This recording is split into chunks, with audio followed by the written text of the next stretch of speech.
Voilà, merci donc, chers amis téléspectateurs, mais aussi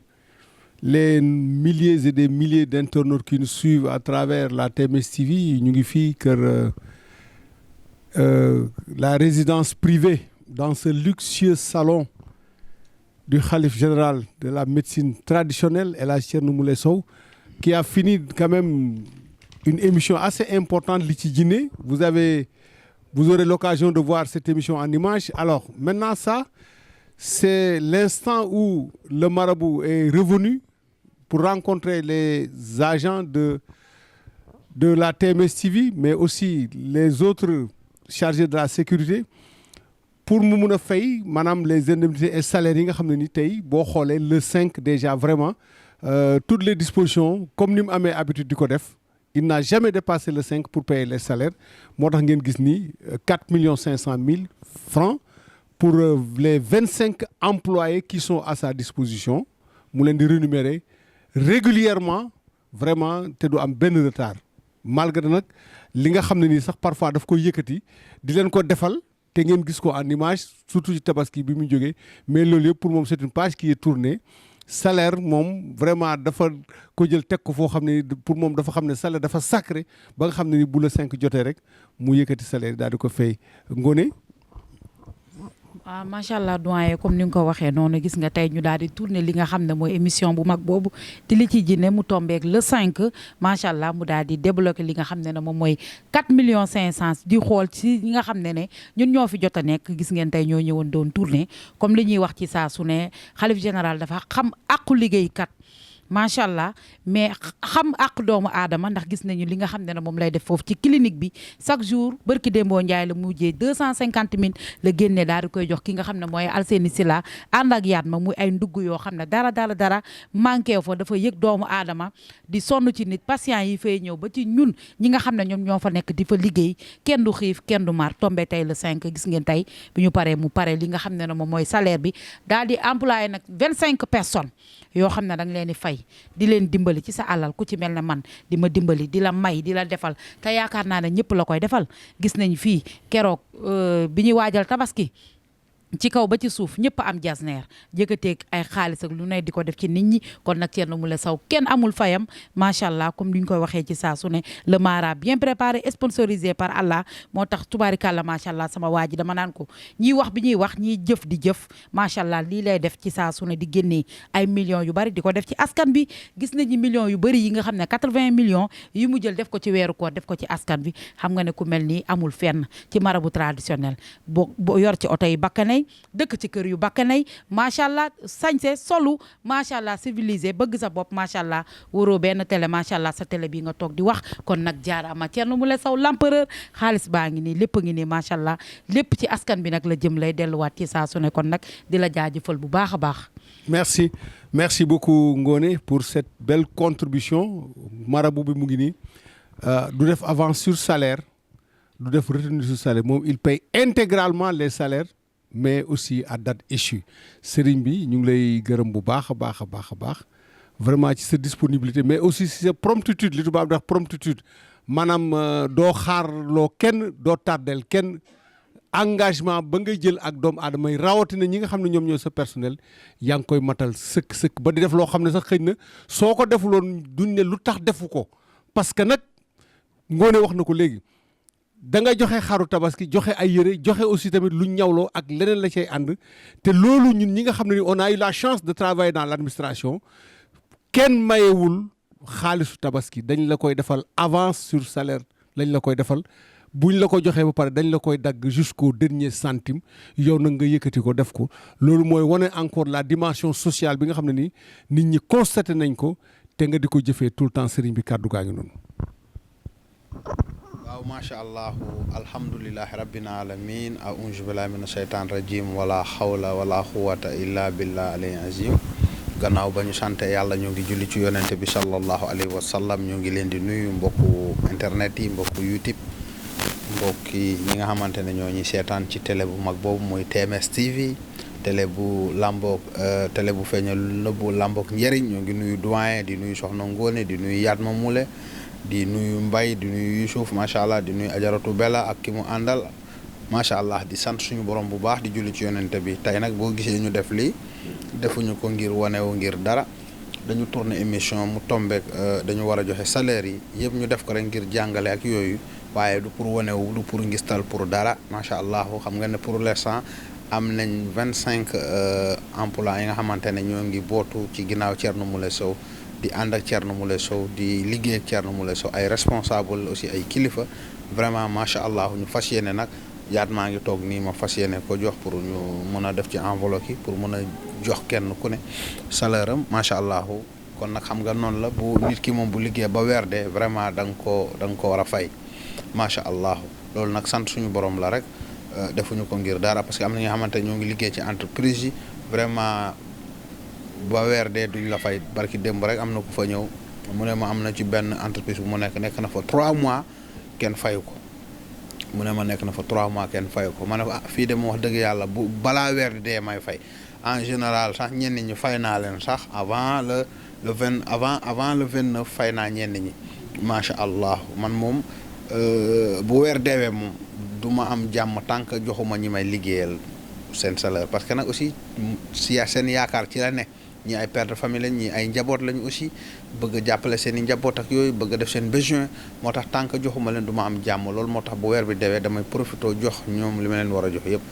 ñu mun a faj seen soxla macha allah doyen defuñu ko ngir ngistal ngir dara dañuy def ne wane ne carrément ci liggéey bi ñu nekk macha allah nii lañ koy doxalee di jàppale jaamu yàlla yi macha allah doyen. voilà kon nag gis ngeen ko sur les images. Yatma, le bras droit privilégié du marabout, qui est en train de préparer les enveloppes destinées au salaire des 25 agents qui sont à la disposition du marabout et qui équivaut à la somme de 4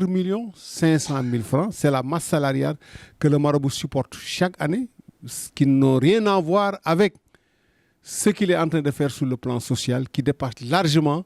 ce montant que je viens de vous énumérer, 4 500 000 francs,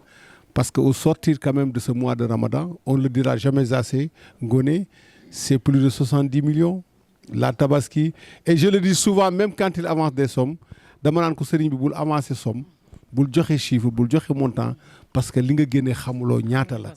Da ngay estimer rek mais xamulo franchement li ngay génné ñaata la.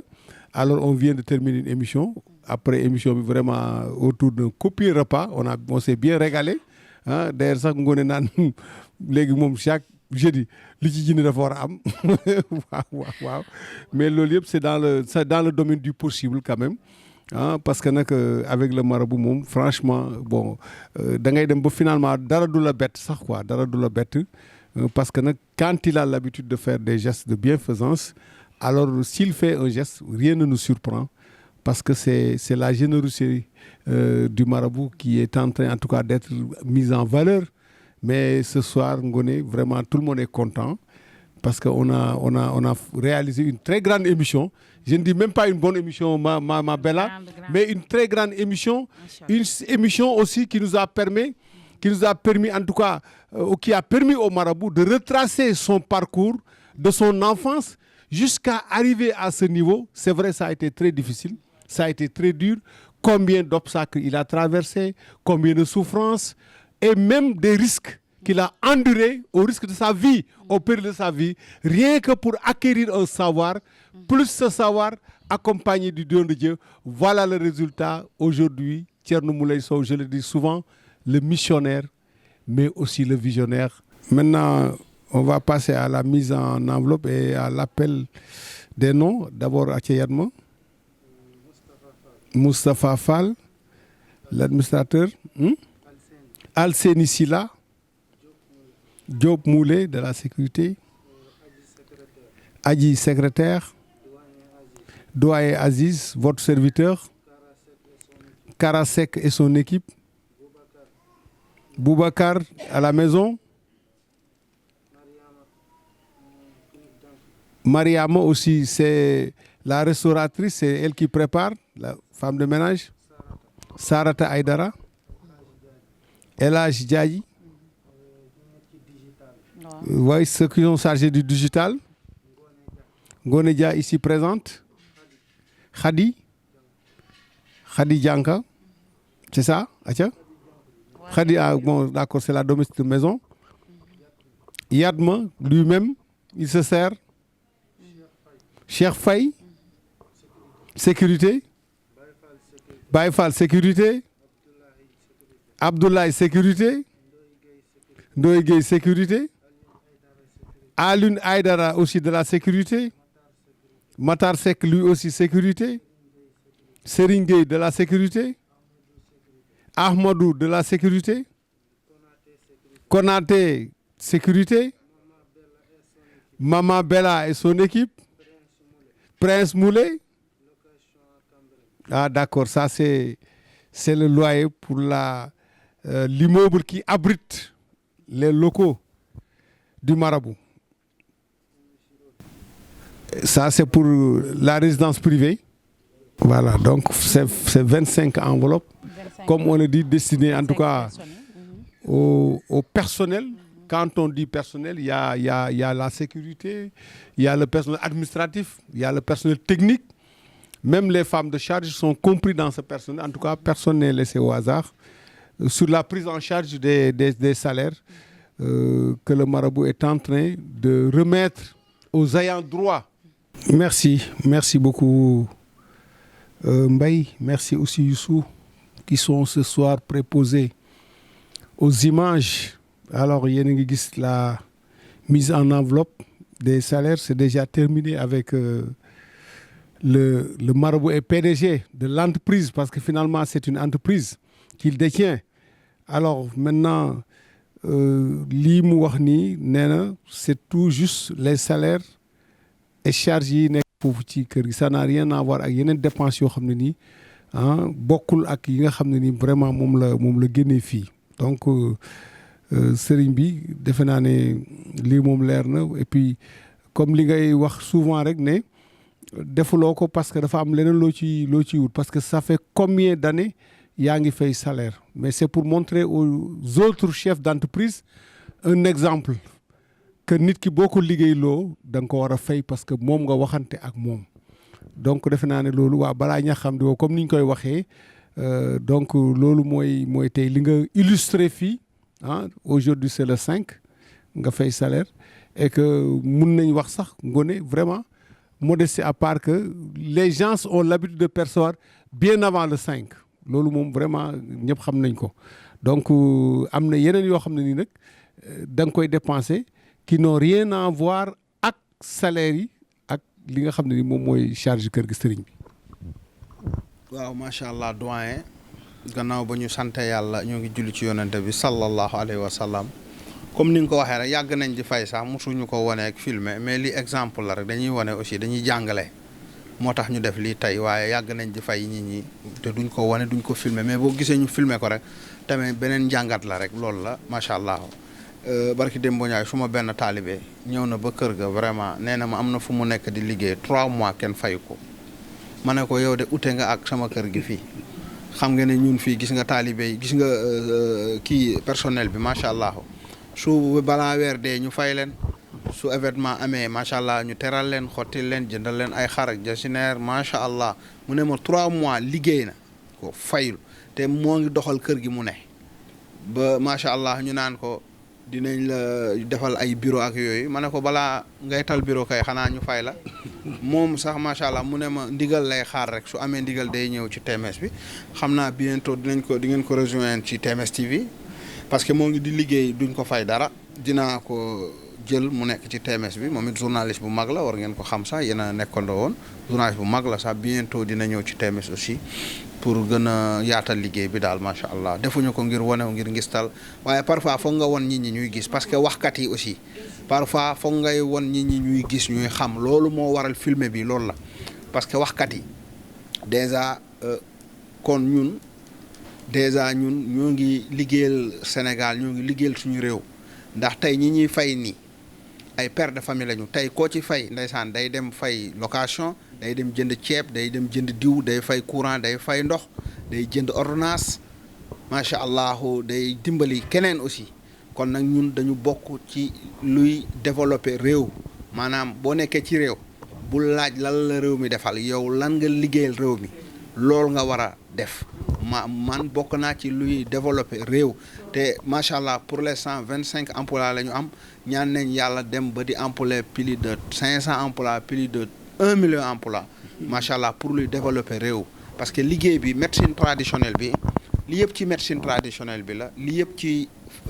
fajum aada ak cosaan bi moo def li kon fajum aada ak cosaan moo ngi avancé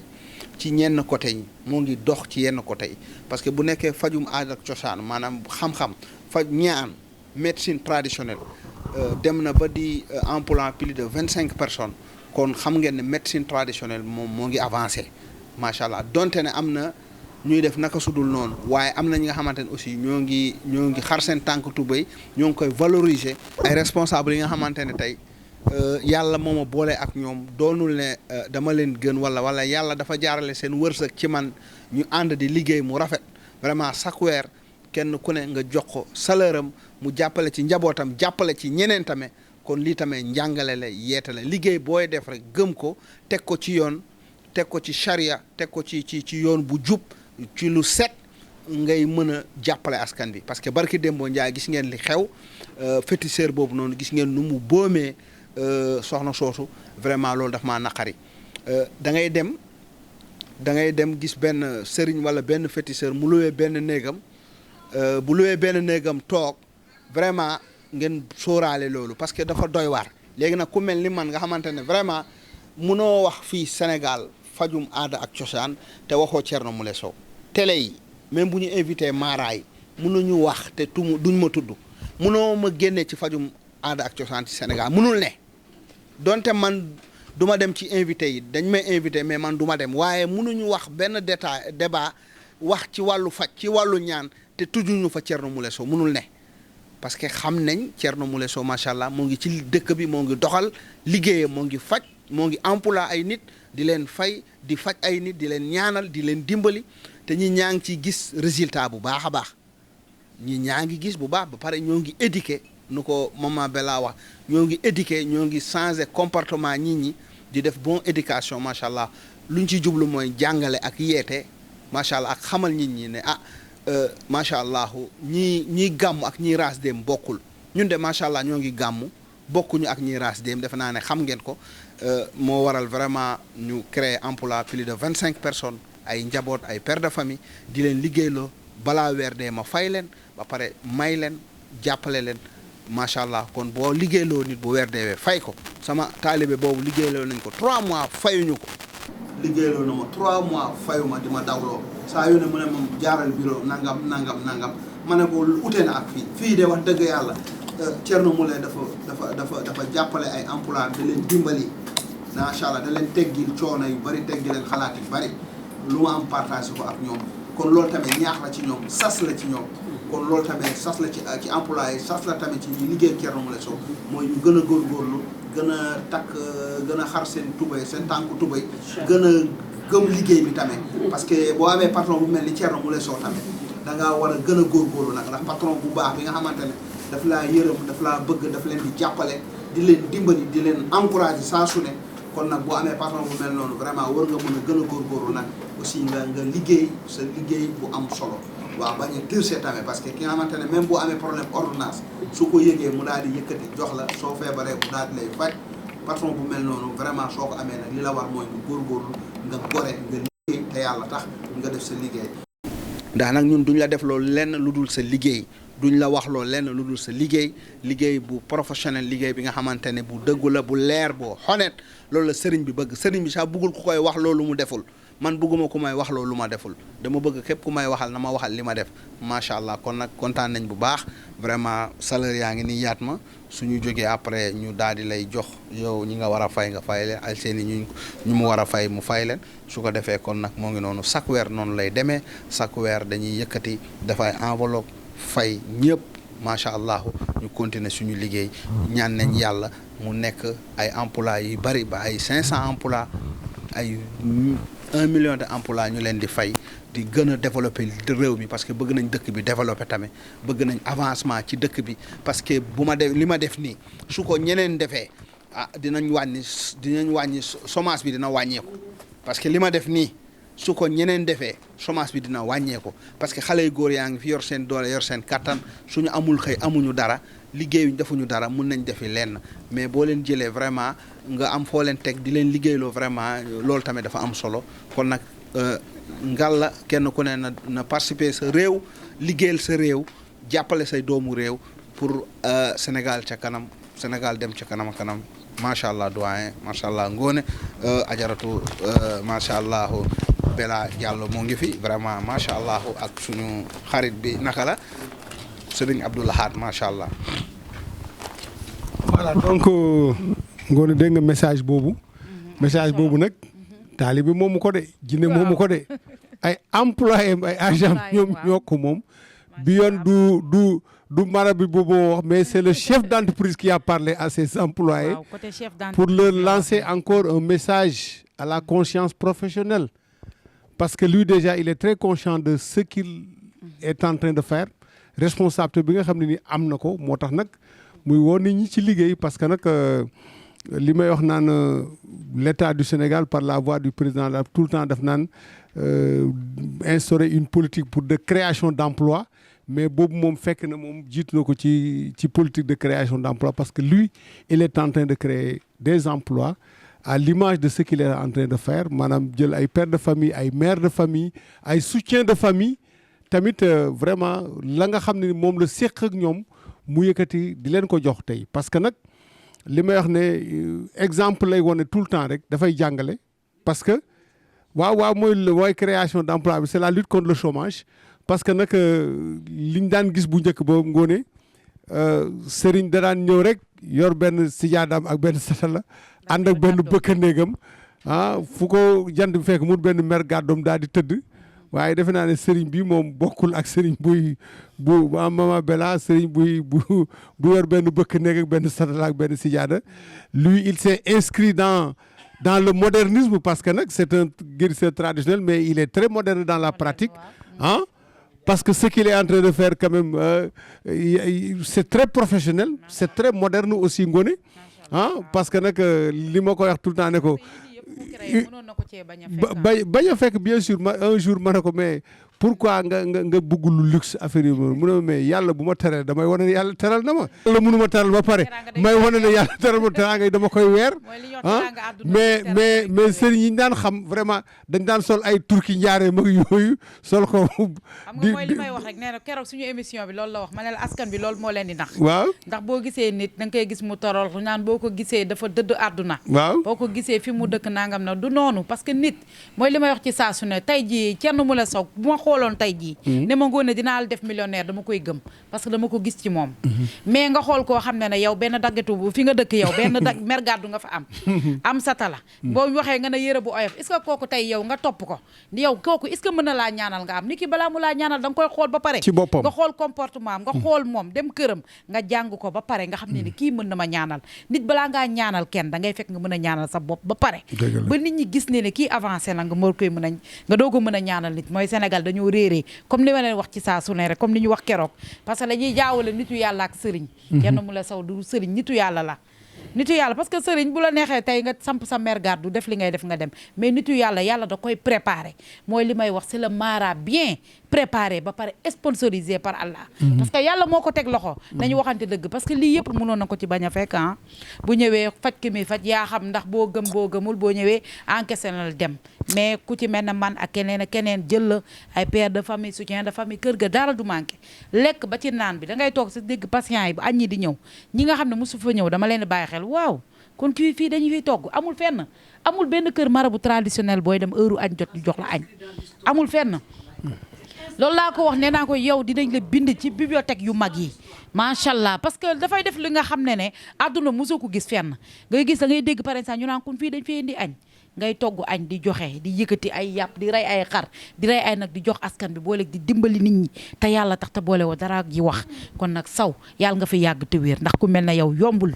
parce que mooy li may wax ci saa suñ ku mel ni kii yombul di nga wër àdduna wërngal këpp te joxe dafa yombul xoola plus de 80 millions nga génnee ko jox ko sa askan seentu woo ci dara seentu woo ci dara ceeb diwlin lépp nga jox ko booleeg ñeneen ñi fii ñëw am seen soxla ci suuf di ko wax mu koy faj kon nag ku mel nii 25 personnes nga yor leen di leen fay te mosoo yorol kenn dërëm kon kii référence la ci réew mi ku mel na moom amul booleeg ñeneen ak ñeneen seen soxla yi ngay am di ko jox te doo ko dégg fenn kon nag jaaraama Thierno Moule Sow loo mën ren yàlla nga mën déwén lu ko ëpp ci barke ñetti leeru Thierno yi nga xam ne moo toj àdduna bi macha allah daal Thierno su may détaillé ci moom sax du ma dem macha allah yàlla na la yàlla defal jàmm lu ba ndax li yombul tey ngay liggéey ak nit weer bu dee ku ci mel na man salaire taxuma jóg mais keroog ba ma joxee enveloppe bu ma xoolee damaa tudd yàlla. te booleeg yeneen ak yeneen yoo xam ne moom lay def ndax man dama ko ne dama laa bëgg te yàlla tax te la may tarbiyu ci moom dama bëgg man tarbiyu ba am loo xam ne tey jii damay ñëw di ko teral ndax mënu ma koo jox lu ma amul waaye nag nit bu la dimbalee da nga koy wax ndax dëma ya ma toppoon ba rey sama lakk tey bul woon moom amaana tey moo def intervention ngoone ma woon la ñuy wax sonnoon naa amul lu ma dimbaloo ci àdduna dimbali sama doom macha allah kon nag Thierno kenn amul sa fay yàlla moo am sa fay yàlla na la yàlla fay ci barke ñetti Thierno Moule. Voilà donc au nom du personnel vraiment nous remercions le grand marabout vraiment ci attention toute particulière bi nga xam ne nii yaa ngi koy accordé vraiment sa employé yi nag bu ma waxee employé nag ñëpp laa wax bàyyiwuma kenn du dëgg. parce que nag employé dañuy évoluer ci différents secteurs kenn ku nekk ak la nga xam ne moom mooy sa rôle vraiment dans l'administration aussi dans l'entreprise El Hadj Thierno Moule Sow parce que nag yow référence nga pour le monde entier référence nga aussi pour les marabouts yi nga xam ne dañuy yëngatu aussi dans la médecine parce que nee naa la yow tu es da nga yëngu ci médecine traditionnelle mais aussi da nga maanaam da nga am enracinement et ouverture vers le modernisme parce que ce que vous êtes en train de faire là c'est du modernisme du dëgg c'est du modernisme donc loolu mooy wane ne quand même ñun dañ lay ñaanal yàlla rek di la gërëm di la remercier bu baax a baax li ma waxoon keroog fële ba ñu joxe kàddu yi rek may la mon seul regret rëcc bi ma am rek mooy que vraiment je suis venu un peu tard vraiment vous rencontrer mais nag je ne le regrette pas quand même vraiment waaw mu ngi soog a jot parce que nag yàlla moom mooy programmer yàlla mooy programme rek lu jot daf ko yombal mais loo gis mu jafe rek dafa fekk ne jotut du dëgg mais vraiment la générosité aussi Ngoné wax na ko parce que nag li may wax naan générosité du nit kiy maye mooy nit ki nga xam dafay bokk parce que moom bëggul di solu ay taalibeem wala ay employéem rafle bëggul suur ay taalibeem wala employé daal di xiif moo tax vraiment il les nourrit bien il les entretient très bien vraiment on ne se plaint pas en tout cas te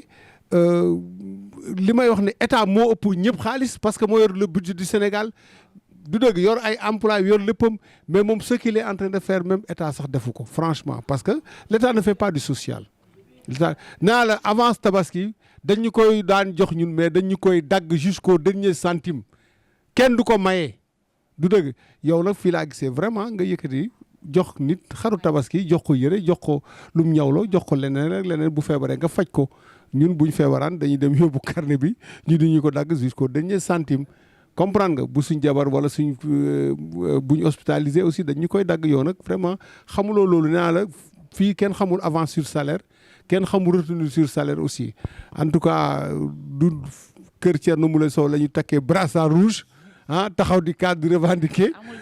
parce que nag salaire yi dafa yéex a ñëw wala dafa tardé wala dafa manqué. waaye dafa delluwaat sax doon seen professeur lii. waaw tey moom dama naan ko le professeur des marabouts traditionnels. tey parce que lii jàngale la waaw et puis Ngoné li ma neex ci moom mooy. on l'a dit tu sais d'ailleurs émission bi ñu def nii sax c'est presque mais c'est assez révélateur ci maanaam son esprit de dépassement. esprit de dépassement mooy. koo xam ne du ma tontuwante et il a parfaitement raison tey parce que nag il a des détracteurs parce que nag bon li mu yor ak li muy wone il faut moom détracteur parce que nag sang bi nga xam ne moom mooy gën di mi def dafa amoon ay détracteurs am na ba léegi ñoo xam ne gëmuñ ko du dëgg mais moom du tontu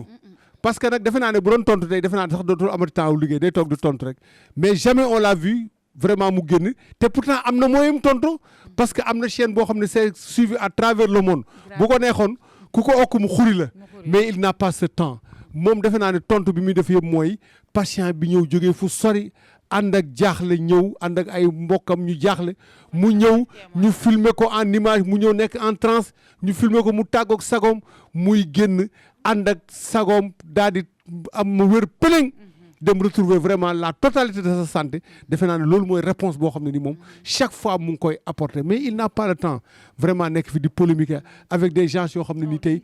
li leen métti rek tey mooy c'est parce que il est très en avance sur eux moo tax tout le temps dama naan moom il n'est pas le numéro 1 mais il est unique parce que quand tu dis numéro 1 ça veut dire qu'il y a quelqu'un derrière lui mais personne n'est devant lui personne n'est à ses côtés personne n'est derrière lui il est seul et unique tey bu doon course tey ñu ne sànni na raw na tey ba sànni karawaas loolu nag c'est la mission que le bon Dieu lui a assignée ba pare muy jàngale vraiment tout le temps dëgg la dëgg la ak new kenn du leen jaawale parce que xam nga sama waa ji da leen a koñee ci côté bu nekk Mama Bella parce que bi ñuy wax nit ñi dañuy fay dañuy daanu ñii lii dañuy théâtre waaw macha allah ñu dem ba gis ne xam ne lii réalité la parce que nit da ngay toog sa yaay toog sa papa toog boo ko xamul tey di nga dox ba xam ku ko xam tey ji loolu dina leer parce que da ngay dox ba ne ah sama benn xarit kat faj na ko ñu ne déete waaye Thierno day fay nit ñuy daanu léegi contrat yaa ngi tege léegi ku ñëw dañ lay jox contrat nga toog sa yaay toog nga wax nga signé ñu génnee ay millions teg kon fu ñuy jaarati lu ñuy mujjee lu dul toog di wax naan non Thierno Moule Sow nangama nangam daf leen a jiitu dafa cher parce que dañ naan léegi dafa cher léegi na xam nga fa leen dafa cher li muy laaj c'est trop waaye dama lay laaj est-ce que bakkanu doomu aadama mën nañ koy faj man keroog ba ma fayalee sama doom man ba ma des man fekk jinne lekk nañ ba set amatuma lu ma fay samay bijoux laa dem jël bi may dem contrat bi sama sœur bi ma àndaloon moo ko def parce que xamatuma fu ma nekk bi ma dem moom laa dem dugal ci benn banque buy def garde d'or ma jël xaalis ñëw fay ko ndax boobu xàmmeetuma janj ak joor may wax nag di wax nag suñu waa kër yi ku ne jinne biñ ma toppaloon sama wujju maam moo ko dugaloon di wax mu yegsi ba ci man ñëw ci sama papa rawaanam ëpp doole mu ñëw ci man mu ñëw dugg si man doomam dugg ñëpp dugg may wax rek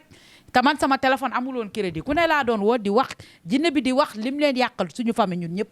li mu yàq yëpp ba ci gàllaaj bi mu defoon suñu digg kër sax après suñu parti ñun bi ñu koy defar sama bàjjen bi daf ma ko envoyé wan naa ko mu ne ma sa papa nee na bu ñu la ko wan jinne bi fi mu doon wax bi ma daanoo fi ma doon teg sama tànk naan liggéey bi fii laa ko def dañ koo wane yooyu noonu yëpp te man xaw ma en 74 judduwuma jinne bi yi muy wax sama kii yu papa examen sama yi muy wax man xaw ma ña dee woon accident oto yi xaw ma leen ndax 74 ëpp na samay at kon mu nekk loo xam ne dëgg mooy dëgg li ci ginnaaw dëgg rek côté bu nekk kenn mu le képp na leen fa mais dañuy wër di wax bu ñu nee dañuy fay ñu daan ñu ñëw ci man ar ko Dakar ku nekkay laaj non ngoone jarul la lii nangama da mujj gi waxatuma du ma tontu nit ñi parce que man mi toog di feebar di faju man xam naa dimension bi ma nekkoon kon nag du ma tontu léegi nag mujj gi nag léegi ci cher lañ nekk mu créé li nga xam ne moom ay t-shirt amul fenn pour ñi nga xam ne amuñu moyen nga mën ko sol soo ko solee li nekk ci yow mën na la dimbali mu lakk ko humilier ko sa wërsëg mën a ubbeeku nga am dara loo mën a fayoo créer ay cuuraay yi nga xam ne boo ko suuroo dafay rey li nga àndal soo amee umute ak ay blocage yu nekk sa yaram dafay humilier loolu nga mën a ubbeeku kon kii kenn amul fayam ay photom yoo xam ne danga koy yor gis na ay dal yuy daanu ak ku seen kër doon tàq waaw parce que ay photo macha allah léegi nag dañ leen a képp benn côté da ngay gis ci YouTube bi loo xam ne waxuñu Thierno Moule da ngay gis ñu naan diw a attaqué Thierno Moule fekk dañu bëgg visibilité dañuy bëgg parce que xam ne fu ñu gis Thierno Moule mooy leen ñun ñu ngi si presque 300 000 abonnés yu dem macha allah monde bi yëpp xam nañ ko kon nag da ngay jéem a def li Thierno Moule def nga prouver marqué say empreinte nit ñi bëgg la mais doo toog parce que gis nañ fii ay jeu de cache-cache bu ne façon jeu bu ne def nga fi di naxaate mu jàllu te Thierno duggul si détail yooyu duggul ci lu ñàkk fayda këram la toog ak ci chaîne télé da ngay dugg si lii bu tayee ñu démentir la nga wayadi te sama waa ji deful loolu duñ ko booleeg benn ay xale yu ndaw wala toog ay détail ay marabu yu bëgg détail bëgg a fee ñu lay booleeg ay Thierno Moule Sow non moom fii lay waxee ay journaliste ma ngi nii pare ay sañsaloog mën a sañsa jekk ñoom doyen yeeg yi toog jàkkaarloog suñu waaj toog fii suñu salon bu riis boole ñu dara ak wax kay mi ngi noonu sëriñ xale rek sëriñ physique sëriñ doole sëriñ kàttan sëriñ sañsaloog ngoone sànq ci waxtaan bi dégg nañ suñu confrère Kader ne sëriñ bi alors maanaam li muy laaj dafa xaw a cher moom ci waxam daal relevé nañ ci loolu mais man en fait j'ai envie de poser la question à savoir est-ce que am na loo xam ne baax na te yomb lu baax mënul yomb c'est pas possible parce que même marchandise ba nga fekk ñu jóor ko ca mbedd ma ak ba nga nekk ci vitrine mënu yem valeur c'est pas possible parce que même dans tous les traitements du monde tey soo buggee même dans le domaine de la santé soo buggee un traitement de santé da ngay dem ci médecin de qualité médecin de haut niveau dem ci ay hôpital de haut niveau pour au moins nga faju correctement donc tey moom su demee ba tey muy laaj loo xam ne ni tey ñi ko dégg dañ naan waaye loolu dafa cher nangam ñoom dañooy wax ñu ko cher dafa cher mais ka nga xam ne nii moom am na lu mu yëg ci yaramam mu ñëw ñu génneel ko kooku du wax mu ngi ne dafa cher au contraire kañ danaan man de sax dama xeeb lii ma ko jox parce que lii fii mu ma fekkoon fii mu ma jëlee vraiment lii aw ma fayam defe naa ne sëriñ bi dafa am lu mu yokk ci loolu dafa am lu mu yokk ci loolu. waaw macha allah li nga wax noonu dafa am solo ñoo ngi nuyu Kader Dia léegi la fi jóge macha allah ñu def émission bu am solo. mu wax fi lu am solo fàttali ma sax ay mbir yi nga xamante ne dama ko fàtte woon. wallaahi ay jaloore ay kiraama yi nga xamante dama ko defoon sax ma fàtte woon ko ba ci télé yi télé bi nga xamante ne dañ ma doon xeex. jékki-jékki seen télé bi fay kamaj ak yeneen Kader fàttali ma ko ndeysaan maa ngi koy nuyu à passage macha allah di kontaan bu baax a baax doyen. li ñuy wax ne seerul parce que ñu bëri tamit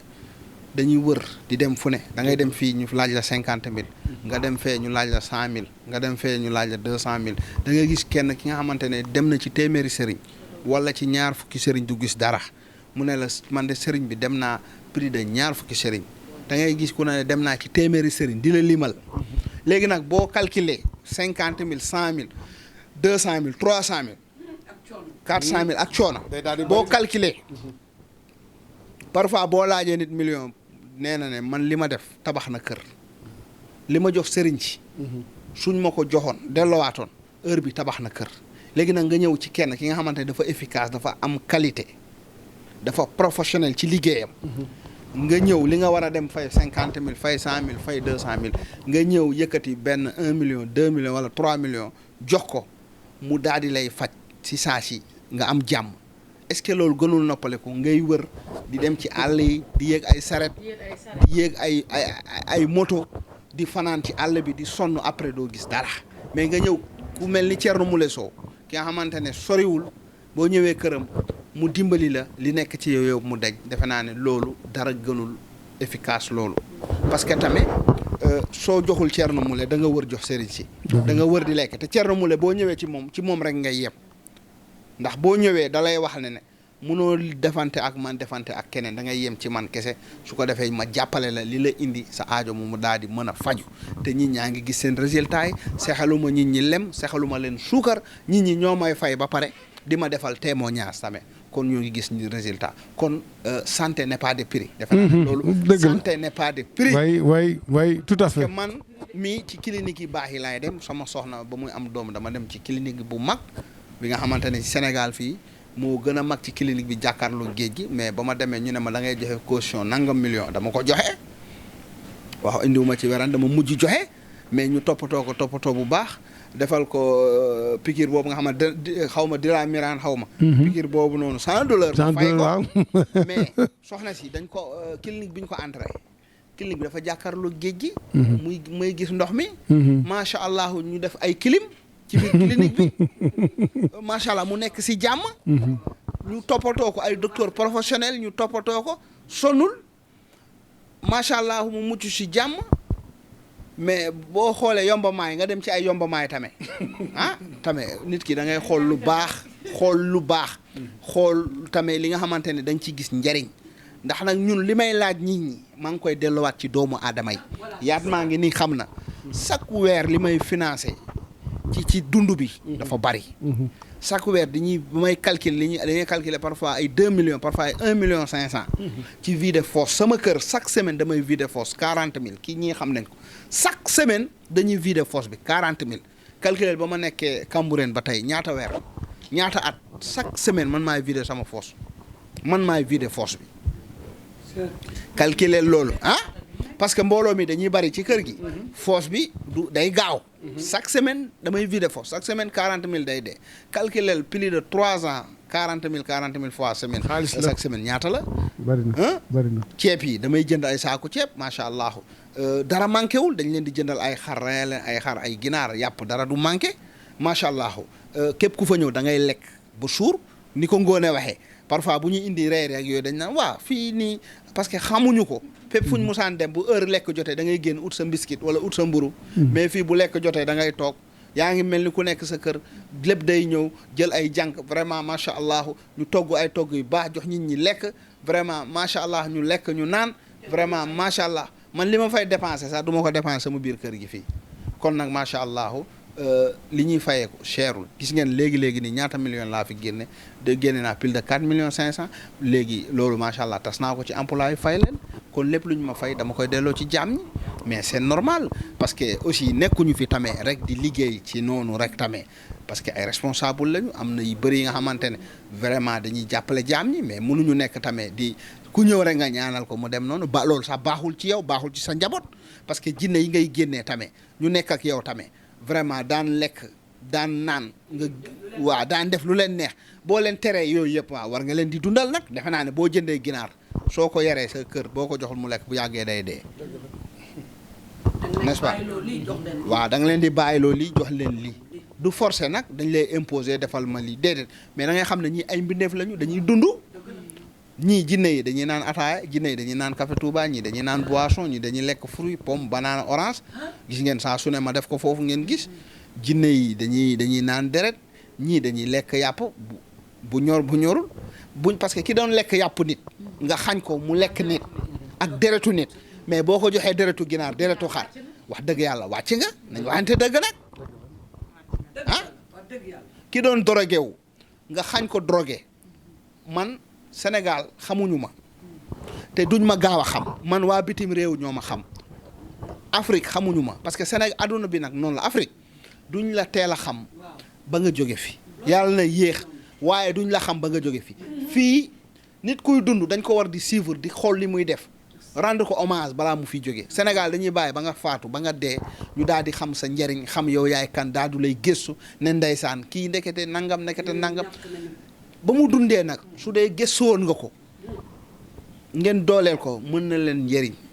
man concurrence mu ak benn sëriñ man xëccoo ma ak kenn bañ naa ko ba duma dem ci benn télé maa ngi toog ci sama chaîne YouTube lépp lu may bëgg a wane maa ngi ko fay wane du ma diiñat kenn du ma werante ak kenn képp ku ma tudd sax du ma la tontu sëriñ bu ma tudd gis ngeen chaque jour ñu attaqué ma chaque jour ñu bind mais du ma leen tontu man noonu laa mel li may def sama tontu mooy lan li ko Ngoné waxee mooy faj nit ñi di gis génne ay millions di fay ay emploi ñuy gis di leen won ñuy gis ñu xam ne kat kii waxul boolewul dara ak wax parce que lii bu ñu xoolee xam ne sëriñ bi boolewul dara ak wax waaw bu ñu ko waxee lee rek mu won leen suba leneen mooy lii gis nga tey génne naa 4 millions 500 tas naa ko si sama emploi yëpp salaire génne naa salaire yi ak location yi nga xamante ne da ngay fay 800 000 par weer courant bi moom chaque minute da ngay jënd courant macha allah di fay ndox kon nag lii damay jàngale damay yeete liggéey bi may def nag macha allah defe naa ne ñi ñaa ngi ci gis seen bopp bu baax a baax ñoo ngi nag sant suñu borom bu baax di julli ci yonente bi di ñaanal ñëpp jàmm defuñu ngir wanewu ngir ngistal dañuy wane affaire de professionnel boo yàggee ci liggéey bi te yàgg naa ci depuis 2007 ak tey yàgg naa ci kon nag man su ma wanewul bon exemple xaw ma kan moo koy wane ndax defe naa ne ñi bëri ñuy wax fii ci YouTube ba ma daan génn YouTube kenn génnagul YouTube kon nag waaye nag ñoo ngi sant yàlla bu baax di nuyu ñëpp ñun concurrence wuñu ak kenn xulowuñu ak kenn xeexuñu ak kenn li ñu yàlla jox ñoo ngi ciy jàppale jaam ñi du ñun ñooy wax doomu aadama yi ñooy wax macha allah ñoo ngi sant suñu borom bu baax vraiment di julli ci yonente bi doyen defe naa ne tey journée bi neex na ñoo ngi kontaan nag ci madame Sow vraiment ginaar yi ak jën yi ak pizza yi boisson yi fruits yi comme d'habitude ñoo ngi koy ñaanal jàmm ak xéewal madame Sow la reine mais nag li ngeen ci xamul même prince sax dama ko daggal salaire defe naa ne prince sax léegi dama koy fay par weer moom noonu prince sax dama ko daggal salaire di ko fay par weer waaw macha allah voilà merci voilà la différence mais parce que da ngay xool ba ci basin yi sax dafa am mais qualité mooy def différence ku ne xam ne na basin yi bëri na mètre 1000 francs am na mètre 2000 am na waaye nag jasneer mooy seen bàyyi ñoom ñëpp noonu la alaaji Ceerno Mule nag mel ci sëriñ si macha allah basin yi mooy li may wax basin yi sax bëri na waaye nag kaay moo la mooy moo leen mag moo leen sut moo leen yëpp moo leen ëpp baatin moo leen ëpp daraja nañ ko waxtaanee en doyen. merci beaucoup Ngoné Dia c'est vrai que liñ naan lu neex du doy ah dañ koy dagg ba beneen comme ni ko la fi waxee luy duuf ci nag bi yëpp xëjul ci cin li c'est vrai que ça a été un après-midi très riche d'abord un plateau d'excellence que nous avons offert aux téléspectateurs Mama Bella ceci en tout cas avec un délicieux repas. On a bien mangé, on sait aussi il y a les rafraîchissements aussi de qualité et le tout vraiment parachevé par des salaires alors qu'ils vont dormir dans les poches ce soir. En tout cas, ça a été une journée qu'on n'oubliera pas sitôt. Donc ñu tàcc loolu